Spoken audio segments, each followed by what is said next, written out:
बाजार में एक रोड पर मागमा देवी रोज की तरह अपनी छोटी सी टोकरी लेकर मीठे पके हुए आम बेच रही थी। उनकी 2 बेटियां थीं, दोनों ही हीरे की तरह पली बड़ी थीं। बड़ी बेटी नंदिनी सिंह देश की सरहद पर फौज में अफसर थी। छोटी सावित्री सिंह इसी शहर की डिस्ट्रिक्ट मजिस्ट्रेट यानी डीएम थी। मागमा देवी को अपनी बेटियों पर बहुत नाज था। जब भी कोई पूछता, अम्मा आपकी बेटियां क्या करती हैं, तो उनका सीना गर्व से चौड़ा हो जाता। वह कहती, एक देश की रक्षा करती है और दूसरी जिले की। लेकिन मागमा देवी आज भी कभी कभी बाजार में आम बेचने बैठ जाती, पर अपनी बेटियों को कभी नहीं बताती। सब कुछ ठीक चल रहा था। तभी एक इंस्पेक्टर जिसका नाम अरुण चौधरी था, अपनी बुलेट मोटरसाइकिल पर वहां आया। उसने बाइक सड़क किनारे रोकी और सीधा मागमा देवी की टोकरी के पास आकर खड़ा हो गया। अरुण ने टोकरी में से एक आम उठाया और बिना कुछ कहे मुंह में डाल लिया। मागमा देवी थोड़ी सकुचाई और बोली, साहब आम मीठे हैं, आप चाहे तो तोल दूं? अरुण चौधरी ने अकड़ते हुए जवाब दिया, हाँ हाँ दे 1 किलो। मागमा देवी ने कांपते हाथों से आम तोलकर पॉलीथीन में दे दी। अरुण ने पैकेट लिया, फिर से एक अमरूद निकाला और सामने ही काटकर खाने लगा। कुछ देर तक चबाने के बाद उसने मुंह बनाते हुए कहा, ये क्या बेचा है तूने? एकदम बेस्वाद। आम मीठा तो बिल्कुल भी नहीं है। मागमा देवी घबरा कर बोली, नहीं साहब बहुत मीठे हैं, आप चाहे तो दूसरा छक्कर देख लीजिए। लेकिन अरुण चौधरी हंसते हुए बोला, चुप, तेरे आम का एक दाना भी मीठा नहीं। तूने मुझे बेवकूफ बनाया है, और सुन, मैं 1 रुपया भी नहीं दूंगा, समझी? मागमा देवी ने हिम्मत करके हाथ जोड़ते हुए कहा, साहब मेहनत से लाए हैं, कुछ तो पैसे दे दीजिए बस। यही सुनते ही अरुण चौधरी का पारा चढ़ गया। उसने गुस्से में झुककर पूरी टोकरी उठाई और सड़क की दूसरी तरफ जोर से फेंक दी। टोकरी पलट गई और सारे आम सड़क गाड़ियों और नाली में बिखर गए। मागमा देवी हक्की बक्की रह गई। उनकी आंखों में आंसू भर आए होंठ कांपने लगे। उनकी मेहनत और इज्जत दोनों ही सड़क पर कुचली जा रही थी। आसपास भीड़ जमा हो गई थी। लोग तमाशा देख रहे थे, कानाफूसी कर रहे थे, लेकिन किसी की हिम्मत नहीं हुई कि उस वर्दी वाले से कुछ कहे। फिर अरुण चौधरी ने अपनी मूंछों पर ताव दिया, बाइक स्टार्ट की और वहां से ऐसे चला गया जैसे कुछ हुआ ही ना हो। भीड़ में से किसी ने मागमा देवी की मदद नहीं की, लेकिन पास के ही एक घर की छत पर खड़ा एक नौजवान लड़का रोहित यह सब कुछ अपने मोबाइल फोन में रिकॉर्ड कर रहा था। उसका खून खौल रहा था। वह मागमा अम्मा को बचपन से जानता था और उनका बहुत सम्मान करता था। उसने वीडियो रिकॉर्ड करना बंद किया और सोचने लगा कि इस वीडियो का क्या किया जाए। उसे पता था कि मागमा अम्मा की एक बेटी फौज में है। उसने कहीं से उनका नंबर जुगाड़ किया था। उसने तुरंत वह वीडियो नंदिनी सिंह के व्हाट्सएप पर भेज दिया और नीचे एक छोटा सा मैसेज लिखा, नंदिनी दीदी, देखिए आज बाजार में आपकी मां के साथ क्या हुआ। हजारों किलोमीटर दूर बर्फीली पहाड़ियों के बीच बॉर्डर की एक चौकी पर नंदिनी सिंह अपनी राइफल साफ कर रही थी। तभी उसके फोन पर व्हाट्सएप का मैसेज टोन बजा। उसने फोन उठाकर देखा, एक अनजान नंबर से वीडियो आया था। उसने वीडियो प्ले किया। जैसे जैसे वीडियो आगे बढ़ा, नंदिनी के चेहरे का रंग बदलता गया। उसकी शांत आंखें गुस्से से लाल हो गईं। जब उसने इंस्पेक्टर अरुण चौधरी को अपनी मां की टोकरी उठाकर फेंकते देखा तो उसके हाथ कांपने लगे। उसकी मां, जिसने उसे और उसकी बहन को पालने के लिए अपनी पूरी जिंदगी लगा दी, आज सड़क पर बेबस रो रही थी और लोग तमाशा देख रहे थे। उसके अंदर का फौजी जाग उठा। उसका मन किया कि अभी यहां से जाए और उस इंस्पेक्टर की वर्दी नोच ले। उसने अपने दांत भींच लिए। उसकी सांसें तेज हो गई थीं। उसने तुरंत वह वीडियो अपनी छोटी बहन डीएम सावित्री सिंह को फॉरवर्ड किया। वीडियो भेजते ही उसने सावित्री को फोन लगाया। सावित्री उस वक्त अपने ऑफिस में एक जरूरी मीटिंग में थी। उसने अपनी बड़ी बहन का फोन देखा तो मीटिंग रोककर फोन उठाया और पूछा, हाँ दीदी, सब ठीक है? ठीक है, कुछ भी नहीं है, बोली नंदिनी की आवाज में गुस्सा और दर्द साफ झलक रहा था। मैंने तुझे एक वीडियो भेजा है, उसे देख, अभी के अभी देख। सावित्री ने फोन होल्ड पर रखा और व्हाट्सएप खोला। वीडियो देखते ही उसके पैरों के नीचे से जमीन खिसक गई। उसकी मां, उसकी प्यारी मां सड़क पर बिखरे आम के लिए रो रही थी। एक मामूली इंस्पेक्टर ने उसकी मां की इज्जत को सड़क पर रौंद दिया था। सावित्री की आंखों में भी आंसू आ गए, लेकिन उसने खुद को संभाला। वो एक डीएम थी, उसे भावनाओं में बहने का हक नहीं था। सावित्री ने कांपती आवाज में कहा, दीदी, मैं बर्दाश्त नहीं कर सकती यह सब। ये सुनते ही नंदिनी फोन पर गुस्से में बोली, मैं आ रही हूं, छुट्टी लेकर मैं उसको नहीं छोड़ूंगी। सावित्री नरम आवाज में बोली, नहीं दीदी, आपकी जरूरत देश की सरहद पर है। यह मेरा इलाका है। यह लड़ाई मैं लूंगी। मां को इंसाफ मैं दिलाऊंगी, कानून के तरीके से। नंदिनी कुछ देर चुप रही। वह अपनी बहन की आवाज में छिपे इरादे को समझ गई थी। बोली, ठीक है, लेकिन उसे ऐसी सजा मिलनी चाहिए कि उसकी रूह कांप जाए। सावित्री ने कहा, आप चिंता मत करो दीदी, अब यह मेरा काम है, और फोन काट दिया। उसने मीटिंग में मौजूद सभी अफसरों से कहा, यह मीटिंग यहीं खत्म होती है, आप सब जा सकते हैं। सावित्री अपनी सरकारी गाड़ी में नहीं बल्कि एक प्राइवेट गाड़ी में बैठकर अपने पुराने घर की तरफ निकली। रास्ते में उसने अपने डीएम वाले कपड़े बदलकर एक साधारण सा पीले रंग का सलवार सूट पहन लिया। वह अपनी मां के पास एक बेटी बनकर जाना चाहती थी, डीएम बनकर नहीं। जब वह घर पहुंची तो मगमा देवी एक कोने में चुपचाप बैठी थी। उनकी आंखें सूजी हुई थीं। अपनी बेटी को अचानक देखकर वह घबरा गई। सावित्री, तू यहां सब ठीक तो है? सावित्री कुछ नहीं बोली। वह बस अपनी मां के पास गई और उन्हें कसकर गले लगा लिया। मां की गोद में सिर रखकर वह अपने आंसू नहीं रोक पाई। मां, आपने मुझे बताया क्यों नहीं? मागमा देवी ने सिसकते हुए कहा, क्या बताती बेटी? मैं नहीं चाहती थी कि तुम लोगों को कोई परेशानी हो, और वह पुलिस वाला है। छोड़ उसकी बात।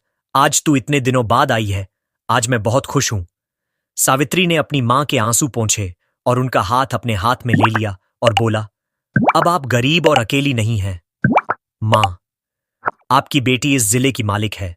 मैं वादा करती हूं, जिसने भी आपके साथ ऐसे दुर्व्यवहार किया है उसे उसकी कीमत चुकानी पड़ेगी। आपकी खोई हुई इज्जत मैं वापस लाऊंगी। मंदमा देवी ने अपनी बेटी की आंखों में एक अलग ही आत्मविश्वास देखा। वह बस चुपचाप उसे देखती रही। उस रात सावित्री ने एक पूरा प्लान बनाया। वह जानती थी कि अगर वह डीएम बनकर थाने जाएगी तो सारे पुलिस वाले उसके पैरों में गिर जाएंगे और असली गुनहगार कभी सामने नहीं आएगा। उसे उन्हें के हाथों पकड़ना था। अगली सुबह उसने पीला सलवार सूट पहना और अपने सबसे भरोसेमंद अफसर डीएम विकास को फोन किया। विकास, मैं तुम्हें एक काम दे रही हूं और यह बात हम दोनों के बीच ही रहनी चाहिए। उसने कहा, जी मैडम, हुक्म कीजिए। बोली, मैं अभी सिविल ड्रेस में शहर के कोतवाली थाने में एक पर लिखवाने जा रही हूं, अपनी पहचान छिपाकर। मैं चाहती हूं कि तुम ठीक 2 घंटे बाद जिले के एएसपी, डीएसपी और बाकी बड़े पुलिस अफसरों की टीम के साथ थाने पहुंचो। जब तक मैं इशारा ना करूं, कोई कुछ नहीं बोलेगा। विकास ने कहा, ठीक है मैडम, जैसा आप कहें। सावित्री ने फोन रख दिया। दोस्तों, अब खेल शुरू होने वाला था। सावित्री ने एक साधारण सा पीले रंग का सलवार सूट पहना, चेहरे पर दुपट्टा डाला और एक आम नागरिक की तरह ऑटो पकड़कर कोतवाली थाने पहुंची। थाने का माहौल वैसा ही था जैसा उसने सोचा था। एक हवलदार ऊँघ रहा था और इंस्पेक्टर अरुण चौधरी और एसएओ संदीप राणा चाय पीते हुए हंसी झाक कर रहे थे। सावित्री डरते डरते उनकी टेबल के पास गई। जी, मुझे एक शिकायत दर्ज करवानी है। एसआईओ संदीप राणा ने उसे ऊपर से नीचे तक देखा। क्या हुआ? किसने परेशान किया? जी, कल बाजार में इंस्पेक्टर साहब ने। जैसे ही उसने इंस्पेक्टर का नाम लिया, अरुण चौधरी चौकन्ना हो गया। उसने सावित्री को घूर कर देखा। क्या इंस्पेक्टर साहब ने? नाम क्या है तेरा और किस इंस्पेक्टर की बात कर रही है? जी, आप ही थे। आपने कल बाजार में एक बुजुर्ग महिला के आम की टोकरी सड़क पर फेंकी थी। मैं उनकी बेटी हूं। सावित्री ने अपनी आवाज में थोड़ी घबराहट लाने की कोशिश की। यह सुनते ही अरुण और संदीप जोर जोर से हंसने लगे। ओ, तो तू उस बुढ़िया की बेटी है? अरुण ने मजाक उड़ाते हुए कहा। तो क्या हुआ?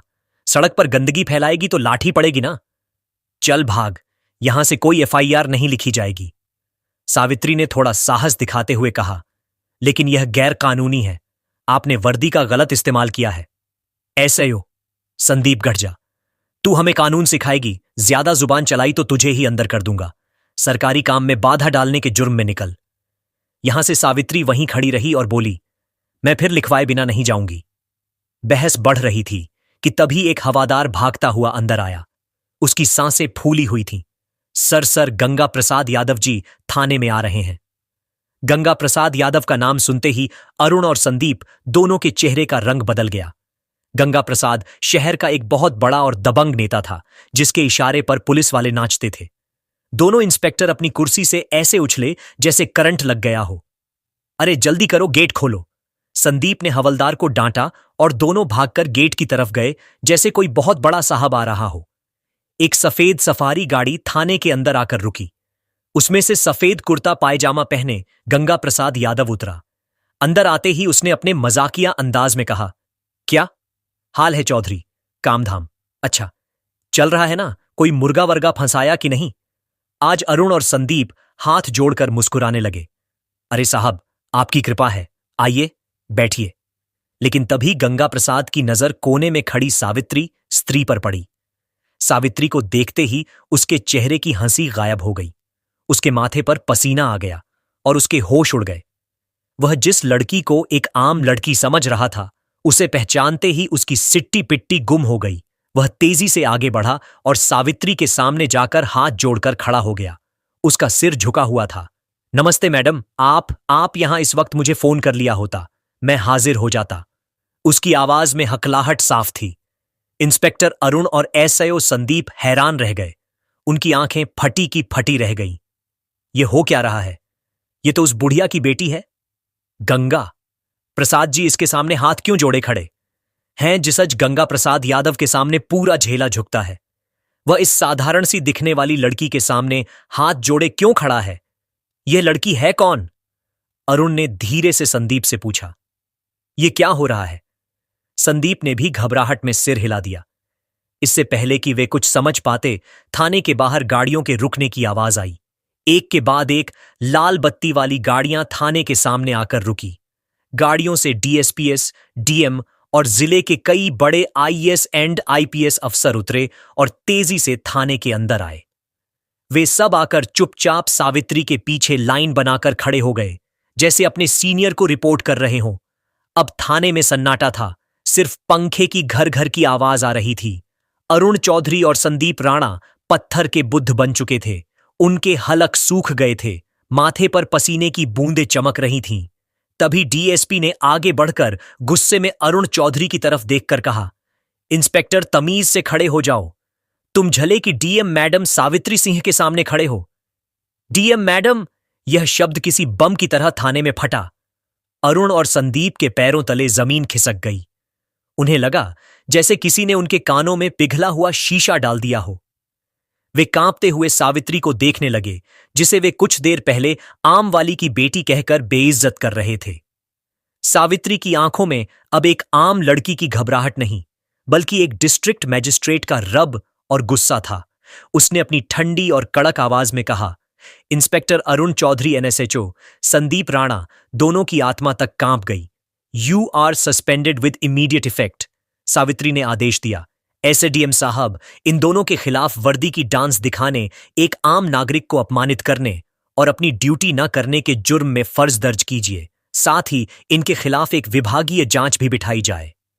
एसपी साहब ने तुरंत अपने मातहतों को इशारा किया और दोनों इंस्पेक्टरों की बेल्ट और टोपी उतरवा दी गई। कल तक जो शेर बने घूम रहे थे, आज बीगी बिल्ली की तरह सिर झुकाए खड़े थे। तभी नेता गंगा प्रसाद यादव ने हिम्मत करके कहा, मैडम नादान है, गलती हो जाती है, माफ कर दीजिए, मैं समझा दूंगा इनको। सावित्री ने घूमकर गंगा प्रसाद को ऐसी नजरों से देखा कि वह कांप गया। नेताजी, यह नादान नहीं, सरकारी वर्दी में छुपे गुंडे हैं, और जहां तक समझाने की बात है तो अब इन्हें कानून समझाएगा, और बेहतर होगा कि आप इस मामले से दूर रहें, वरना जांच की आंच आप तक भी पहुंच सकती है। गंगा प्रसाद यादव का चेहरा सफेद पड़ गया। वह समझ गया कि इस नई डीएम से टकराना आसान नहीं है। वह चुपचाप सिर झुकाकर वहां से खिसक गया, लेकिन उसकी आंखों में एक अजीब सी नफरत और गुस्सा था जो सावित्री ने पढ़ लिया था। अगली सुबह सब समझ रहे थे कि डीएम बेटी ने मां को इंसाफ दिलाया। सब कुछ ठीक लग रहा था, लेकिन सावित्री एक दिन रात को जब खाना खा रही थी, तभी उसके पर्सनल फोन पर एक अननोन नंबर से कॉल आया। उसने फोन उठाया। हेलो। दूसरी तरफ से कोई कुछ नहीं बोला, बस एक भारी सांस लेने की आवाज आई। फिर एक बदली हुई मशीनी आवाज में कोई बोला, डीएम साहिबा, शहर में नहीं हो, ज्यादा उड़ने की कोशिश मत करो। इंस्पेक्टर तो बस मोहरे थे, खेल तो अब शुरू होगा। सावित्री ने कड़क आवाज में पूछा, कौन बोल रहा है? वही जिसकी दुम पर तुमने पैर रख दिया है, कहकर उस आदमी ने फोन काट दिया। सावित्री के माथे पर चिंता की लकीरें उभर आईं। वह समझ गई थी कि गंगा प्रसाद यादव इतनी आसानी से हार मानने वालों में से नहीं है। यह लड़ाई अभी खत्म नहीं हुई थी, बल्कि अब और भी ज्यादा खतरनाक होने वाली थी। उसे अब सिर्फ अपनी मां की इज्जत ही नहीं, बल्कि उनकी जान की भी फिक्र होने लगी थी। उसने तुरंत ही एएसपी को फोन किया और अपनी मां के घर के आसपास सादी वर्दी में 2 पुलिस वालों को तैनात करने को कहा। वह अपनी मां को डराना नहीं चाहती थी, लेकिन कोई भी खतरा मोड़ लेना भी नहीं चाहती थी। अगले कुछ दिन शांति से गुजरे। सावित्री को लगा शायद उसकी चेतावनी काम कर गई और गंगा प्रसाद यादव पीछे हट गया है, लेकिन वह तूफान से पहले की शांति थी। एक सुबह जब माघमा देवी बाजार में अपने आम की टोकरी लगाकर बैठी ही थी कि अचानक पुलिस की 3 गाड़ियां वहां आकर रुकी।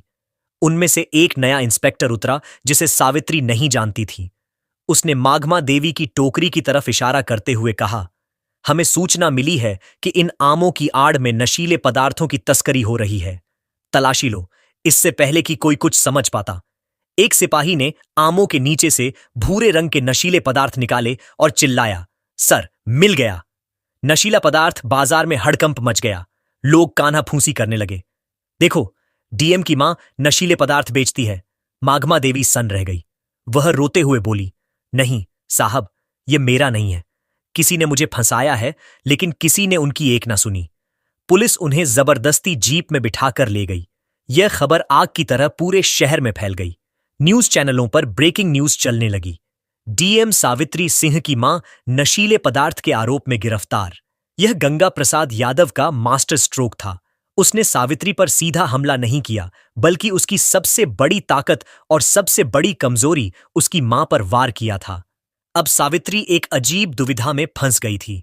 अगर वह अपनी शक्ति का इस्तेमाल करके मां को छुड़ाती तो उस पर पद का दुरुपयोग करने का आरोप लगता, और अगर वह चुप रहती तो उसकी बेगुनाह मां जेल में सड़ती। सावित्री के ऑफिस में फोन की घंटियां बजने लगीं। मीडिया मंत्री, सीनियर अधिकारी, हर कोई जवाब मांग रहा था। तभी उसकी बहन आर्मी ऑफिसर अवनीका का फोन आया। उसकी आवाज में गुस्सा और बेचैनी थी। बहन, ये क्या हो रहा है? मैं आ रही हूं। मैं उस गंगा प्रसाद को नहीं छोड़ूंगी। सावित्री ने गहरी सांस ली और अपनी आवाज को स्थिर करते हुए कहा, नहीं दीदी, तुम्हें आने की जरूरत नहीं है। अगर हम भी उनकी तरह गैर कानूनी काम करेंगे तो उनमें और हम में फर्क क्या रह जाएगा? यह लड़ाई अब कानून के दायरे में ही लड़ी जाएगी और जीतेगी भी। सावित्री ने तुरंत एक प्रेस कॉन्फ्रेंस बुलाई। पूरा मीडिया हॉल खचाखच भरा था। कैमरों की फ्लैशलाइट उसकी आंखों में चुभ रही थी। उसने माइक संभाला और कहा, मैं जानती हूं आप सबके मन में क्या सवाल है। मेरी मां पर गंभीर आरोप लगे हैं। कानून सबके लिए बराबर है, चाहे वह एक आम नागरिक हो या डीएम की मां। इसलिए मैं इस केस की जांच से खुद को अलग करती हूं, ताकि जांच पर कोई असर ना पड़े। एसपी साहब एक स्पेशल टीम बनाकर इस मामले की निष्पक्ष जांच करेंगे। मुझे भारत के कानून पर पूरा भरोसा है।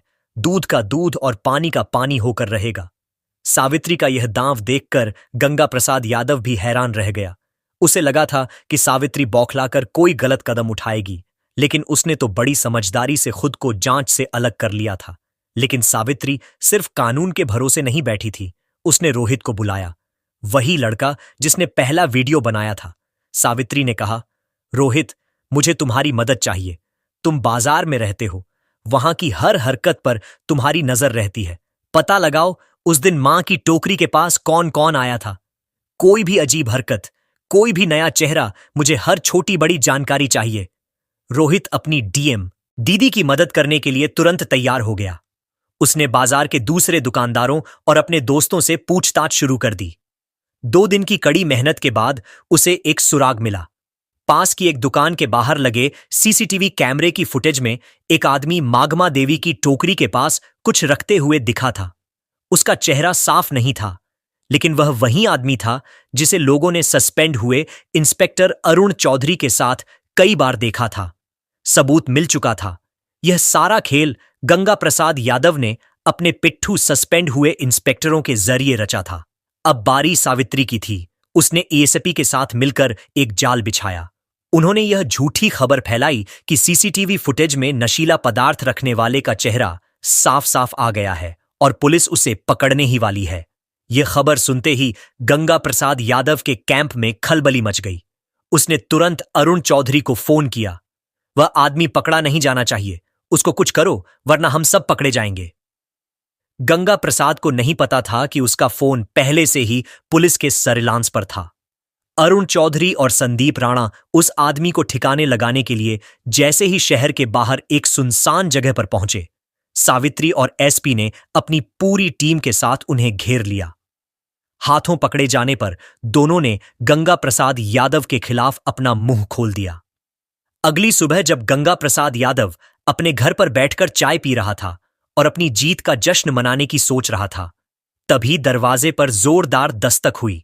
उसने दरवाजा खोला तो सामने डीएम सावित्री, सिंह एसपी और भारी पुलिस फोर्स को देखकर उसके होश उड़ गए। वह हकलाते हुए बोला, यह क्या हो रहा है मैडम? सावित्री ने अपनी आंखों में इस्पात जैसी कठोरता कहा, खेल खत्म हो गया नेताजी। आपके मोहरे पकड़े जा चुके हैं और उन्होंने आपके सारे राज उगल दिए हैं। आपके पास कोई सबूत नहीं है। गंगा प्रसाद चिल्लाया, आप मुझे हाथ नहीं लगा सकती। एसपी ने आगे बढ़कर उसके हाथ में अरेस्ट वारंट थमाते हुए कहा, सबलियों, here is the proofread version of your sentences. हमारे पास आपकी फोन रिकॉर्डिंग है जिसमें आप एक गवाह के खिलाफ अभिशब्द बोल रहे थे। अब आप हमारे साथ थाने चलेंगे। गंगा प्रसाद यादव का राजनीतिक साम्राज्य एक ही पल में ढह गया। उसे हथकद्दियां पहनाकर पुलिस जीप में ले जाया गया। उसी शाम माघमा देवी को बाइज्जत बरी कर दिया गया। जब वह जेल से बाहर आई तो सावित्री उन्हें लेने आई थी। मां बेटी एक दूसरे के गले लगकर रो पड़ी और बोली, अब आपको आम बेचने की जरूरत नहीं है। अगली सुबह माघमा देवी को अपनी गाड़ी में बैठाकर अपनी पोस्टिंग पर लेकर चली गई और दोनों साथ में हंसी खुशी रहने लगे। जब उसकी बड़ी बहन की आर्मी से छुट्टी मिलती तो वह भी आ जाती। तीनों साथ में हंसी खुशी रहते। तो दोस्तों, यह कहानी केवल मनोरंजन और शिक्षा के उद्देश्य से बनाई गई है। इसमें दिखाए गए सभी पात्र, घटनाएं और संवाद काल्पनिक हैं। किसी भी वास्तविक व्यक्ति, संस्था या घटना से इनका कोई संबंध नहीं है। कृपया इसे केवल कहानी के रूप में देखें और इसका आनंद लें। हम किसी की भावनाओं को ठेस पहुंचाना नहीं चाहते। अगर आपको यह कहानी पसंद आई हो तो इसे लाइक करें और ज्यादा से ज्यादा लोगों तक शेयर करें। कमेंट करके बताएं कि आपको सावित्री का कौन सा कदम सबसे अच्छा लगा और हमारे चैनल को सब्सक्राइब करना ना भूलें, क्योंकि हम आपके लिए ऐसे ही प्रेरणादायक कहानियां लाते रहेंगे। धन्यवाद।